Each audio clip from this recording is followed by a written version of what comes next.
지난주에는 이태원 참사라고 하는 끔찍한 참 비참한 비극적인 사건이 있었습니다. 사고를 당한 분들의 가족들에게 주님의 특별한 위로가 있기를 축복합니다. 동시에 지난주에는 죽은 줄 알았던 사람이 살아나는 놀라운 기적도 있었습니다.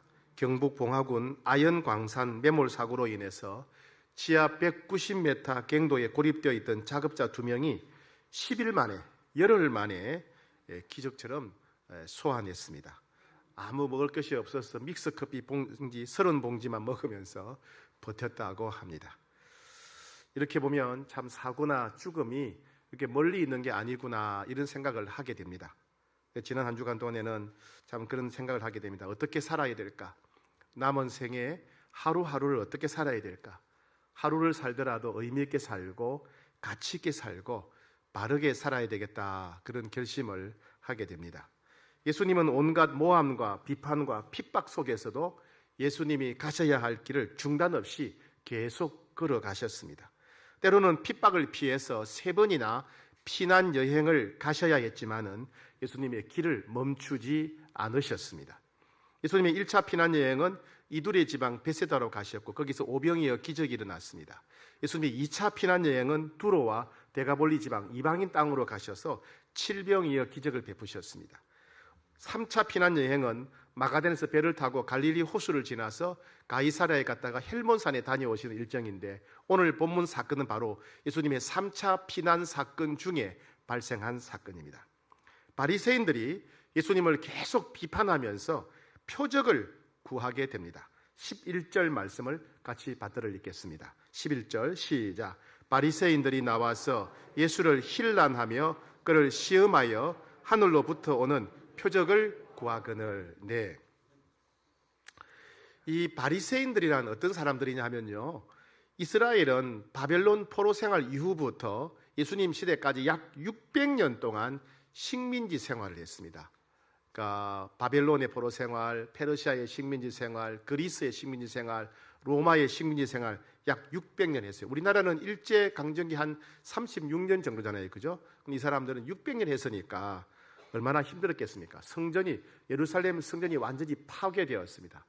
우리도 이 36년 동안 있으면서 이 자주 독립을 얼마나 기대했습니까? 그것처럼 이스라엘 백성들도 자주 독립국가를 세우는 일, 이스라엘이 구원받는 길이 무엇인지 각가지로 그들은 모색을 하게 됩니다. 그 중에 어떤 경건한 사람들은 이스라엘이 멸망한 이유가 하나님께 불순종하고 우상 숭배에 빠졌기 때문이다. 그래서 다시 이스라엘이 회복되려면 하나님께 순종하고 우상 숭배를 끊고 하나님께로 돌아와야 된다라고 주장했습니다. 즉 하나님만을 섬기고 하나님 말씀대로 철저히 순종하며 살 때 하나님께서 이스라엘을 회복시켜 주실 것이다 라고 믿는 사람들입니다. 이들은 하나님 말씀대로 살려고 굉장히 노력했습니다. 그래서 일주일에 하루에 3번 시간을 정해놓고 기도합니다. 그리고 일주일에 2번 이상 금식을 하고요, 가난한 사람들을 위해서 구제하려고 되게 애썼습니다. 이스라엘 백성들은 이들을 매우 존경했습니다. 왜요? 늘 말씀대로 살려고 애쓰는 경건주의자이기 때문에. 그래서 백성들의 종교적 지도자가 되었습니다. 이들이 바로 바리새인들입니다. 바리새인들의 출발은 하나님 앞에 최선을 다하는 경건한 사람들이었습니다. 그러나 후대로 갈수록 하나님을 사랑하고 경외하는 마음은 사라져버리고 껍데기 같은 종교 생활만 남게 되었습니다. 오로지 백성들로부터 칭찬받기 위해서, 백성들로부터 경건한 사람으로 인정받기 위해서 종교 생활을 하는 그런 열정만, 껍데기만 남게 된 것입니다. 그러다가 나사렛에서 오신 예수님이 성경을 새롭게 해석하시며 엄청난 능력으로 병을 고쳐주시고 백성들의 관심이 온통 예수님께 몰렸습니다. 예수님은 하나님으로부터 오신 분이고 이스라엘의 구원자고 메시아라고 하는 소문이 퍼졌습니다. 바리새인들은 자신들이 차지하고 있던 백성들의 인기와 명예를 예수님이 대신 차지하게 되자 그만 시기 질투심이 폭발하고 말았습니다. 그들은 집요하게 예수님을 따라다니면서 예수님을 비판하고 비난하고 예수님의 권위를 깎아내리려고 애썼습니다. 또한 이들은 예수님에게 당신이 하늘로부터 온 자라면 표적을 보여주시오. 표적을 요구합니다. 이 표적이란 말하면 증거가 되는 기적을 말합니다. 당신이 하나님으로부터 왔다는 증거가 되는 기적을 보여주시오, 이런 말이죠. 예를 들면 모세가 하늘로부터 만나를 내리게 한 것, 사무엘이 기도했더니 하늘에 우레가 발생한 것, 엘리야가 기도했더니 하늘에서 비가 내린 것과 같은 기적을 보여달라는 것이었습니다. 여기에 대해서 예수님이 이렇게 반응하십니다. 12절 말씀입니다. 오늘 본문 12절 시작. 예수께서 마음속으로 깊이 탄식하시며 이르시되 어찌하여 이 세대가 표적을 구하느냐. 내가 진실로 너희에게 이르노니 이 세대에 표적을 주지 아니하리라 하시고, 예수께서 마음속으로 깊이 탄식하셨답니다. 이 말은 깊이 슬퍼하시면서 매우 답답해 하셨다. 바리새인들의 이런 모습을 보면서 예수님이 너무너무 슬퍼하시면서 답답해 하셨다. 그리고 이르시되 어찌하여 이 세대가 표적을 구하느냐. 어찌하여 너희들이 표적을 구하느냐. 왜냐하면 예수님은 이미 수많은 기적을 베푸셨습니다. 그죠? 예수님은 수많은 기적을 베푸셨는데 문제는 사람들이, 바리새인들이 이것을 받아들이고 인정하지 않으려고 하는 게 문제입니다. 그러면서 또 다른 표적을 구하는 게 문제죠. 예수님은 가시는 곳마다 귀신을 쫓아내셨고 각종 질병을 고치셨습니다. 온몸이 마비된 중풍병자를 고치셨어요. 치료가 불가능한 나병 환자를 치료하셨고 기먹고 말이 어눌한 사람을 고쳐주셨습니다. 심지어 장례 지내고 있던 나인성 과부의 아들을 그 자리에서 살려주셨어요. 회당장 야이로의 딸도 죽었는데 살렸습니다. 그뿐이 아니라 이두레 지방 베세다에서는 떡 5개와 물고기 2마리로 10,000명이 먹을 수 있는 기적을 베푸셨습니다. 데가볼리 지방에 가셔서는 떡 7개와 물고기 2마리로 약 8,000명의 사람들이 먹을 수 있도록 기적을 베풀어 주셨어요. 이러한 기적은 사람으로서는 어느 누구도 흉내조차 낼 수 없는 것이었습니다. 이러한 기적들은 예수님은 하나님 보내신 분이라는 것이 너무나 명백하다는 것을 보여주는 증거였습니다. 그럼에도 바리새인들은 그런 기적을 보고도 예수님을 믿으려 하기보다 또 다른 증거, 또 다른 표적을 보여달라고 떼를 쓰는 것입니다. 예수님은 이들에게 이렇게 말합니다. 진실로 너희에게 이르노니 이 세대에 표적을 주지 아니하리라. 내가 이 세대에게는 표적을 주지 아니하리라. 이 말씀 무슨 뜻이냐 하면 지금까지 예수님이 여러 표적을 보여주셨지만 바리새인들이 전혀 믿지 않고 자꾸만 다른 표적을 요구하는데 앞으로 어떤 표적을 보여주더라도 이들은 예수님을 믿지 않을 것이다 라는 말씀이에요. 즉 절대로 표적을 보여주지 않으리라는 예수님 말씀은 어떤 표적을 보여주더라도 너희는 나를 믿지 않을 것이다 이런 말씀입니다. 예수님에 대해 관심이 많고 또 예수님을 만나려고 하는 사람에게는 작은 기적도 큰 믿음, 큰 은혜를 가져다 줄 수가 있습니다. 그러나 예수님에 대해서 시기하고 예수님을 무시하고 깎아내리려고 하는 사람에게는 어떤 기적을 보여주어도 아무 소용이 없다는 뜻입니다. 심지어 이들은 오히려 표적의 주인공이 되었던 사람들을 없애버리려고도 했습니다. 나사로가 죽은 지 며칠 만에 부활했을 때 사람들은 죽었다가 살아난 나사로를 보고 예수님을 믿게 되었습니다. 그러자 이 바리새인들은 저 나사로마저 죽여버리자, 예수와 함께 나사로를 죽여버리려고 했습니다. 어떤 선천성 시각장애인이 예수님의 도우심으로 눈을 뜨게 되었습니다. 이 사람이 눈을 뜨게 되자 많은 사람들이 예수님을 믿게 됩니다. 그래서 이 사람도 죽여버리려고 합니다. 이러한 행동을 통해서 바리새인들은 예수님이 정말 하나님으로부터 오신 분인가 아닌가 거기에는 관심이 없다는 것을 알 수 있습니다. 그들은 오직 예수님을 깎아내리고 무시하고 결국에는 예수님을 죽여 없애버리는 데 관심이 있다는 것을 알 수가 있습니다. 이었고 예수님은 제자들에게 바리새인의 누룩과 헤롯의 누룩을 주의하라 라고 말씀하십니다. 자, 15절 말씀입니다. 15절 시작. 예수께서 경고하여 이르시되 삼가 바리새인의 누룩과 헤롯의 누룩을 주의하라 하시니, 바리새인의 누룩과 헤롯의 누룩을 주의하라 예수님이 제자들에게 경고하신 말씀입니다. 여기서 누룩은 빵을 만들 때 밀가루를 부풀어 오르게 하는 일종의 곰팡이 덩어리입니다. 그러나 여기서 누룩이 밀가루 전체에 영향을 미쳐서 부풀어 오르게 하듯이 주변 사람들에게 나쁜 영향력, 악한 영향력을 미치는 교훈이나 사람들을 가리켜서 누룩이다 이렇게 표현하신 것입니다. 여기서 누룩은 좋은 뜻이 아니지요.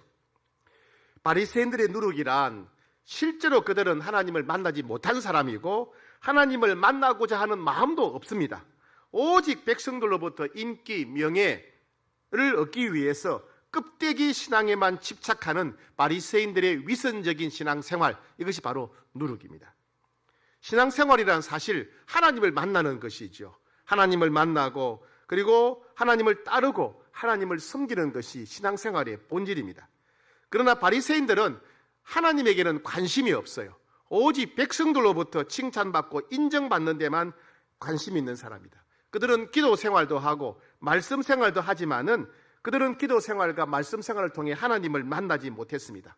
오직 그들은 기도 생활과 말씀 생활을 통해서 백성들로부터 칭찬받는 것, 인정받는 것, 칭찬과 명예를 얻는 것이 신앙생활의 목적이었던 사람들입니다. 예수님은 그런 위선적인 신앙, 하나님을 바라보지 않고 사람을 바라보고 하나님의 은혜가 아니라 사람의 칭찬, 인정을 구하는 그런 껍데기 신앙이 바로 바리새인의 누룩이다. 그것을 경고하셨습니다. 또한 예수님은 헤롯의 누룩을 조심하라 이렇게 말씀하셨습니다. 그렇다면 헤롯은 어떤 사람일까요? 헤롯은 이스라엘을 통치하는 헤롯 왕을 가리키는데 헤롯 왕가를 둘러싼 이스라엘 정치 세력의 중심 집단을 형성하고 있는 무리를 가리킵니다. 이런 사람을 헤롯 당이라고 합니다. 사실은 헤롯이라기보다는 헤롯 당의 누룩을 조심하라 이런 뜻이겠죠. 오늘 본문과 똑같은 사건을 기록하고 있는 마태복음 16장 6절에서는 오늘 이 구절을 15절 이렇게 기록합니다. 마태복음 16장 6절입니다. 예수께서 이르시되 삼가 바리새인과 사두개인들의 누룩을 주의하라 그랬습니다. 사두개인들의 누룩을 주셔라. 그러니까 같은 사건을 마가복음 8장 15절에서는 헤롯의 누룩을 주의하라 그랬고 마태복음 16장 6절에서는 사두개인들의 누룩을 주의하라. 그럼 헤롯 당과 사두개인은 같은 사람들이라는 것을 알 수가 있습니다. 즉 마태는 헤롯의 누룩을 사두개인의 누룩으로 기록했다는 것입니다. 사두개인은 이스라엘 예루살렘 성전을 중심으로 일하고 있는 제사장들을 가리킵니다. 당시에 예수님 당시에 제사장들이 한 18,000명 정도가 되었다고 합니다. 예수님 당시의 제사장들은 하나님께 드리는 모든 제사를 주관하는 예배를 주관하는 사람들이었습니다. 하지만 이들은 헤롯 왕가와 로마 정부에 빌붙어서 그들의 비호 아래 정치적인 권력과 경제적인 이익을 누리는 사람들이었습니다. 예루살렘 성전에 들어오는 제물은 천문학적 숫자입니다. 1년에 여러 가지 절기가 있는데 예를 들면 6월절에 전 세계에서 예배드리기 위해서 찾아오는 유대인들 숫자가 많을 때는 100만 명이 넘었다고 합니다. 100만 명이나 넘는 사람들이 소나 양이나 염소를 하나님께 바친다고 생각해 보세요. 그러면 그들이 바치는 제물의 양은 상상을 초월하는 숫자입니다. 제사장들은 그 제물을 헤롯 왕가와 로마 정부에 갖다 바치고 일정한 부분은 자신들이 차지합니다. 그 대신에 헤롯 왕가와 로마 정부는 제사장들에게 백성들을 통치할 수 있는 정치적인 권력을 보장해 주었습니다. 그러니까 사두개인 즉 제사장들은 예루살렘 성전 제사를 이용해서 돈도 벌고 정치적인 권력도 누리는 사람들이라고 할 수 있습니다. 그들은 예배를 드리지만은 제사를 집례하지만은 하나님께는 전혀 관심이 없었고 오직 제사 제도를 통해서 수입을 늘리고 권력을 누리는 데만 관심이 있는 사람들입니다. 예수님께서 2차례나 걸쳐서 성전을 뒤엎는 성전 정화 사건을 일으킨 사실 실제로 예수님이 겨냥한 사람들은 바로 제사장들입니다. 그래서 백성들의 지지를 받는 예수님을 위협 인물로 간주했고 예수님을 죽이는 일에 가장 앞장섰던 사람들 중에 한 사람이 바로 제사장, 이 사두개인들입니다. 예수님이 말씀을 선포할수록 놀라운 기적을 베푸실수록 오히려 예수님을 죽이려고 했습니다. 왜냐하면 예수님을 알면 알수록 그들의 위선이 거짓이 드러나기 때문입니다. 예수님이 헤롯의 누룩을 주의하라고 하시는 것은 바로 이 제사장들의 악한 영향력을 주의하라는 말씀입니다.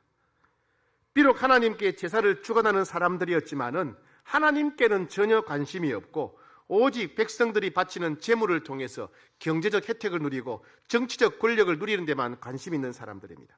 겉으로는 하나님을 섬기는 거룩한 제사장인 척하지만은 그들의 마음속에는 돈에 대한 욕심과 권력에 대한 집착으로 가득 찼던 사람들입니다. 예수님이 바리새인과 헤롯의 누룩을 주의하라고 하신 것은 첫째, 바리새인처럼 하나님을 바라보지 않고 사람의 인기와 칭찬과 명예만 바라보는 위선적인 종교 생활을 벗어버리라는 말씀입니다. 둘째는 헤롯 땅, 즉 제사장들처럼 예배를 드리면서도, 예배를 주관하면서도 하나님께는 전혀 관심이 없고 그 제사를 통해서 경제적인 유익과 정치적 권력을 얻기 위해서 애쓰는 그런 위선적인 껍데기 종교 생활에 영향을 받지 않도록 조심하라, 이런 말씀입니다. 우리도 이런 누룩의 위험에 노출되어 있습니다. 우리도 이런 누룩을 조심해야 됩니다. 누룩은 참으로 위험한 것입니다. 첫 번째, 누룩이란 위선적인 신앙으로 다른 사람을 속이는 것이기 때문에 위험합니다. 즉 위선적인 신앙생활은 거짓이기 때문에 위험하다는 겁니다. 많은 사람들이 하나님을 믿는다고 하면서도 하나님보다는 명예나 돈이나 권력이나 다른 것을 더 소중히 여기는 사람들이 있습니다. 누룩이란 명예나 돈이나 권력이 인생의 목적이 되고 신앙생활은 그 목적을 이루기 위한 과정이나 도구가 되는 태도를 말합니다. 하나님을 특별히 사랑하는 척하면서 찬양할 수가 있습니다. 사람들에게 보라는 것입니다. 사람들아, 내가 하나님을 찬양하는 것을 보라. 내가 하나님을 사랑하는 것 같지 않느냐? 하나님을 사랑하는 척하며 찬양하는 사람들이 있습니다. 또 대단한 믿음을 가진 척 큰 소리로 기도할 수 있습니다. 사람들아, 나를 봐라. 내가 이렇게 믿음이 좋은 사람이라는 거죠. 성경을 하나님 말씀으로 믿으며 성경대로 살려고 애쓰는 척 성경 지식을 자랑할 수 있습니다. 하나님을 위해서, 하나님을 기쁘시게 드리기 위해서 봉사하는 척 열심히 일할 수 있습니다. 내가 나이가 많으니까 더 성숙한 척 할 수 있습니다. 내가 교회 다닌 지 오래되었으니까 하나님을 더 사랑하는 척 할 수 있습니다. 내가 목사니까, 내가 장로니까 믿음이 더 좋은 척 할 수 있습니다. 안 해도 한 척, 했지만은 안 한 척, 섬기는 척, 봉사하는 척 할 수 있습니다. 하나님을 믿는 척, 다른 사람을 사랑하는 척, 하나님을 위해서 최선을 다하는 척 하면서 사람을 속입니다. 이와 같이 위선이란 가면을 쓴다는 말입니다. 교회에서 쓰는 가면이 있고, 집에서 쓰는 가면이 있고, 직장에 쓰는 가면이 있는 사람들이 있습니다. 그들은 때와 장소에 따라서 부지런히 가면을 바꿔 쓰는 사람들입니다. 그래서 누룩이란, 즉 위선이란 바로 거짓말하는 것과 같습니다. 거짓말을 하거나 거짓말을 지어낸 사람은 절대로 천국에 들어가지 못한다고 요한계시록에서는 반복해서 기록하고 있습니다. 즉 거짓된 신앙생활을 하는 사람, 위선적인 신앙생활을 하는 사람, 누룩과 같은 가면을 쓰는 사람은 절대로 천국에 들어갈 수 없습니다. 두 번째, 위선적인 신앙생활은 하나님의 은혜를 누리지 못합니다. 가면을 쓰는 사람은 하나님을 속일 수 있지만은, 사람을 속일 수 있지만은 하나님을 속일 수는 없습니다. 사람은 야, 저분 믿음이 좋다. 아이고, 저분 하나님을 참 사랑하는가 보다. 아이고, 저분 참 헌신적이네. 이렇게 사람들은 말할지 모르지만은 하나님은 그의 거짓과 실체를 아십니다. 아무리 믿음으로 기도하는 척, 아무리 하나님을 사랑하기에 찬양하는 척, 아무리 하나님께 헌신되었기에 열심히 하는 척하지만은 하나님은 그들의 거짓의 실체를 하나님은 다 아십니다. 하나님은 사람의 중심을 아시기 때문입니다. 그러니 위선적인 신앙생활을 하는 사람은 절대로 응답받을 수가 없습니다. 위선적인 신앙생활을 하는 사람은 절대로 하나님의 은혜를 받을 수가 없습니다. 그런 사람은 아무리 예배를 드려도 하나님을 만날 수 없습니다. 요한 3서 1장 11절에 악을 행하는 자는 하나님을 배웁지 못하느니라. 위선적인 신앙생활, 가면을 쓰는 사람, 누룩과 같은 신앙생활을 하는 사람은 절대로 하나님 만나지 못한다는 말씀입니다. 세 번째입니다. 위선적인 신앙생활은 다른 사람들에게 악한 영향력을 미치게 됩니다. 여러분, 사람들은 귀로 배우기보다 눈으로 배운다는 말이 있습니다. 아무리 하나님 말씀을 설교로 들어도 주변 사람들이 말씀과 다르게 살면 말씀을 버리고 주변 사람들의 행동을 닮아가게 됩니다. 우리는 주변 사람들의 말과 행동을 닮는다는 말입니다. 특히 다른 사람들 앞에서 길이 되어주는 교회 지도자들, 사랑방지기, 교회학교 교사들의 삶은 더더욱 중요합니다. 왜요? 수많은 사람들이 뒤에서 그들을 닮아가고 있기 때문에 그렇습니다. 아버지와 아들이 카페에 갔습니다. 종업원이 묻습니다. 무엇을 드시겠습니까? 이렇게 물어요. 그러자 아들이 먼저 대답을 합니다. 우리 아버지가 마시는 것을 제게도 주세요. 아버지가 깜짝 놀랐습니다. 아버지는 술을 한 잔 마시려고 했는데 아들이 그만 우리 아버지가 마시는 것을 제게도 주세요 하니까 술을 마실 수가 없었습니다. 그래서 어쩔 수 없이 주스를 주문했다고 합니다. 베드로전서 5장 3절에서 맡은 자들에게 주장하는 자세를 하지 말고 양무리의 본이 되라 그랬습니다. 본이 되어야 될 지도자들은 혹시 우리가 위선적인 신앙생활을 하고 있지 않는지, 가면을 쓰고 있지 않는지, 하나님을 만나지 못하고 사람들 눈치만 보고 있지 않는지 자신을 잘 돌아봐야 됩니다. 네 번째, 선한 일도 악한 영향력이 될 수 있습니다. 선한 일도 나쁜 열매를 맺을 수 있다는 말입니다. 우리는 지금 다니엘 기도회를 하고 있습니다. 다니엘 기도회는 오륜교회에서 시작한 21일간의 기도 운동입니다. 21일간 다양한 간증 강사를 통해서 감동적인 간증을 듣고 그들이 받은 은혜를 우리도 경험할 수 있도록 함께 기도하는 운동입니다. 오륜교회는 순수한 뜻으로 여러 교회를 섬기기 위해 강사들을 초청하고 기도회를 인터넷을 통해서 송출하고 있습니다. 강사들 또한 순수한 뜻으로 자신들이 경험한 은혜를 간증하며 하나님을 찬양합니다. 우리 교회 성도들도 작년에 이어 올해도 다니엘 기도회에 참석하며 큰 은혜를 받고 있습니다. 그런데 우리는 여기서도 잘못된 누룩을 맛볼 수도 있습니다. 여러분, 당연히 하나님은 우리 기도에 응답하십니다. 당연히 하나님은 우리 문제가 해결되고 우리가 평안하고 형통한 삶을 누리기를 하나님이 원하십니다. 그래서 우리는 병이 낫고 경제적인 문제가 해결되고 장애물이 사라지고 길이 열리기를 기도해야 됩니다. 하지만 병이 낫고 경제적인 문제가 해결되고 장애물이 사라지고 길이 열리는 것이 기독교의 핵심은 아니라는 사실입니다. 다른 사람들의 감동적인 간증을 듣다 보면 우리도 당연히 병이 나아야 하고 경제적인 문제가 해결돼야 되고 인생의 장애물이 사라져야 하며 모든 막힌 문제가 해결되고 길이 열려야 된다고 생각하기가 쉽습니다. 우리가 기도하고 예배드리고 봉헌하는 목적이, 내가 간절히 예배드리는 목적이 병이 낫기 위해서, 경제적 문제가 해결되도록, 장애물이 사라지도록, 인생의 길이 열리도록 하는 것이 되기가 쉽습니다. 그렇지 않으면 내가 하나님을 잘못 믿는 것처럼 그렇게 느낄 수가 있습니다. 여러분, 기독교의 핵심은 예수 그리스도입니다.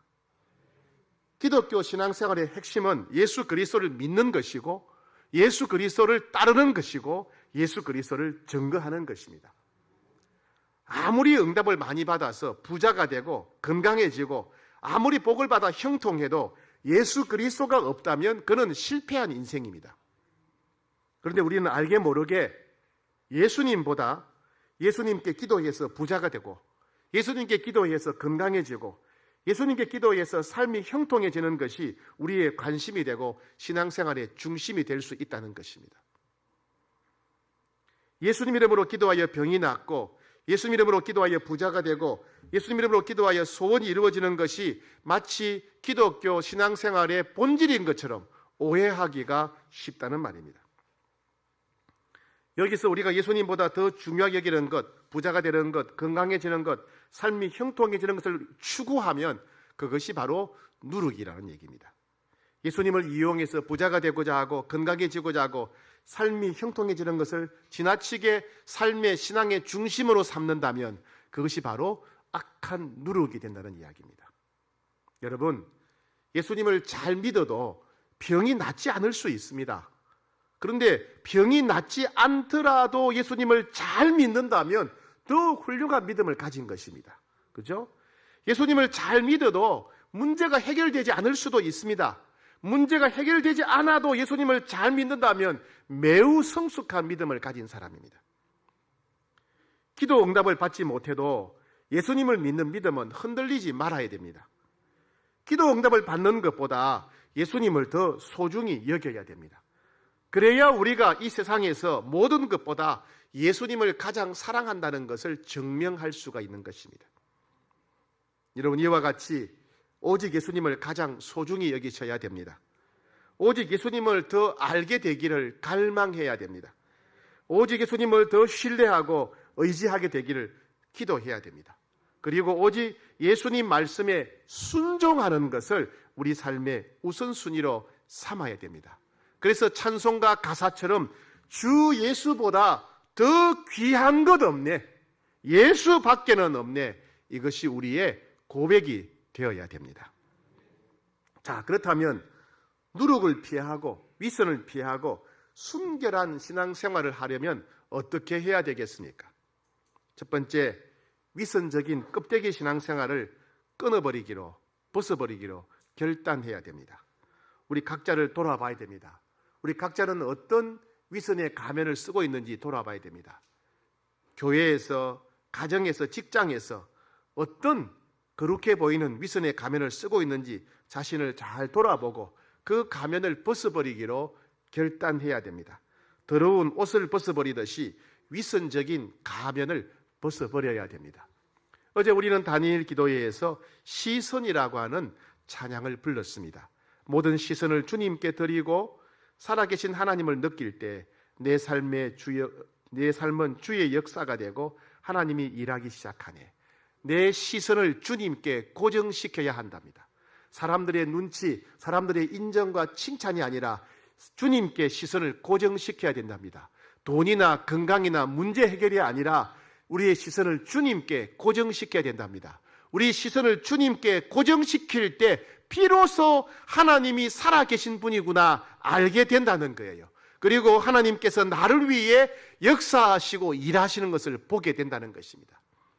사랑하는 여러분, 그렇게 가면을 벗어버리고 시선을 하나님께 고정시키기를 축복합니다. 사람이 아니라 하나님께, 돈이나 건강이 아니라 하나님께 시선을 고정시킬 때 우리는 하나님의 살아계심을 느끼게 될 것이고 하나님이 나를 위해 역사하시는 것을 보게 될 것입니다. 두 번째, 위선적인 신앙을 벗어버리려면 하나님 말씀인 성경을 가까이 해야 됩니다. 시편 119편에 보면 청년들, 가장 인생에서 혈기가 많은, 혈기가 넘치는 청년이 무엇으로 그의 행실을 깨끗하게 하리까? 주의 말씀만 지킬 따름이라. 하나님 말씀을 가까이 할 때 청년들도 혈기와 정욕을 이길 수 있다, 그런 말씀이죠. 시편 119편 11절, 내가 주께 범죄하지 아니하려 하여 주의 말씀을 내 마음에 두었나이다. 죄를 범하고자 하는 악한 마음도 하나님 말씀을 가까이 할 때 이길 수 있다, 그런 뜻입니다. 여러분, 성경을 가까이 하면 생각이 바뀝니다.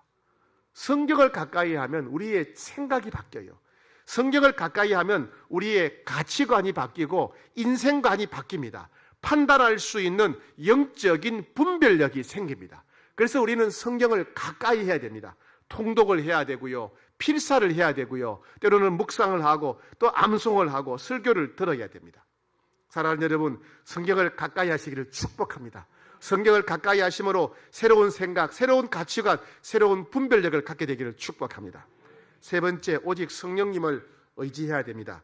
우리는 이럴 때가 있죠. 결심했는데 실천하지 않는 경우가 많지 않습니까? 결심했는데 행동하지 못하는 경우가 많지 않습니까? 왜요?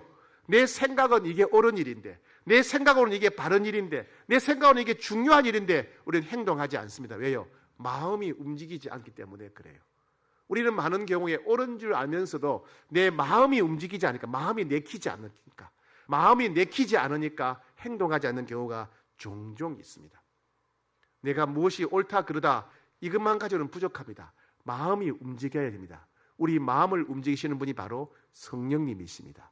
성령님, 우리 마음에 감동을 주셔서 우리가 새로운 마음을 품게 하셔서 옳은 일을 행하게 하시고 바른 일을 행하게 하시고 우리의 의지를 주장하십니다. 너희는 성령을 따라 행하라. 그러면 육체의 욕심을 이루지 아니하리라. 성령 충만하면 성령께서 우리 마음을 사로잡으시고 우리 마음을 감동시켜 주시고 바른 길, 진리의 길, 생명의 길을 걷도록 하신다는 말씀입니다. 믿음의 형제들을 의지해야 됩니다. 우리는 가면을 벗었을 때, 내가 영적인 가면, 신앙생활의 가면을 벗었을 때 사람들이 나를 비난하지 않을까, 사람들이 나를 무시하지 않을까, 사람들이 나를 정죄하지 않을까 두려워합니다. 여러분, 그러나 그렇지 않습니다. 우리와 함께 예수 믿는 형제들은 그렇지 않습니다. 우리가 믿음의 가면을 벗었을 때 우리를 정죄하지 않고 우리를 있는 모습 그대로 받아줄 것입니다. 우리를 있는 모습 그대로 소중히 여기고 우리를 격려하고 축복해 줄 것입니다. 우리는 그런 믿음의 형제들이 필요합니다. 전도 4장 12절에 한 사람이면 패하겠거니와 두 사람이면 맞설 수 있나니 세 겹줄은 쉽게 끊어지지 아니하느니라. 나 혼자 하면 가면을 벗는 일이 너무나 힘들고 두려운 일이겠지만은, 그러나 형제와 자매들이 나를 있는 모습 그대로 인정해주고 나를 칭찬해주고 나를 격려해주고 나를 축복해 준다면 우리는 능히 이 일을 감당할 수가 있습니다. 공동체 안에 있는 자만이, 공동체와 함께 살아가는 자들만이 가면을 용기 있게 벗을 수가 있습니다. 또 공동체는 우리가 본받아야 할 모범이 있지요. 그렇죠? 우리는 그런 사람들을 소중히 여겨야 됩니다. 마지막 5번째, 영적인 가면을 벗으려고 하면 고난을 견뎌야 됩니다. 고난을 받아들여야 됩니다. 우리는 많은 경우에 평소에는 끊지 못했는데 고난이 찾아왔을 때 악한 습관을 끊어버리는 경우가 있습니다. 그죠? 고난이 찾아왔을 때 신앙의 껍데기를 다 던져버리고 본질을 추구할 때가 있습니다. 고난이 주는 이익이지요. 안타까운 이야기지만은요, 전 세계 선교지에 가게 되면 한인 선교사회가 있는데 그 선교사들의 모임에 가면 참 너무 부끄러운 모습을 많이 봅니다. 선교사님들 간에 시기 질투하고 서로 싸우고 그리고 참 속상하고 마음이 아플 때가 참 많습니다. 선교사임에도 불구하고 사람이다 보니 그런 일이 있는 것 같습니다. 그런데 제가 몇 년 전에 윤호영 선교사 신방을 간 적이 있죠. 방글라데시에 갔는데 방글라데시에 있는 한인 선교회들을 만난 적이 있습니다. 제가 학교 후배도 있고 해서 그분들과 깊은 교제를 가졌습니다. 그런데 이 방글라데시에 있는 한인 선교사 모임에는 너무 순수하고 너무 좋은 거예요. 사람들이 너무 좋고 분위기가 너무 좋아요. 그래서 제가 너무 이상해서 물었습니다. 아니, 다른 나라와 달리 방글라데시 선교회는 이렇게 왜 분위기가 좋으냐, 이렇게 다 훌륭한 사람들이 있냐 그러니까 그분들이 그래요. 목사님, 비결이 있습니다. 그래요. 비결이 뭐냐니까 방글라데시가 세계에서 제일 가난한 나라고 방글라데시에 생활하기가 가장 어렵다는 거예요. 그러니까 선교사들이 웬만해서 방글라데시에 안 오려고 한대요. 그래서 하나님이 나를 방글라데시로 보내셨다라고 하는 확신이 있는 사람만 온대요. 그러다 보니까 이 방글라데시는 순수한 사람만 오게 되고 선교의 분위기가 좋은 겁니다. 네, 고난이 오히려 가지치기를 하고 껍데기를 벗겨서 순수하게 만든 것입니다.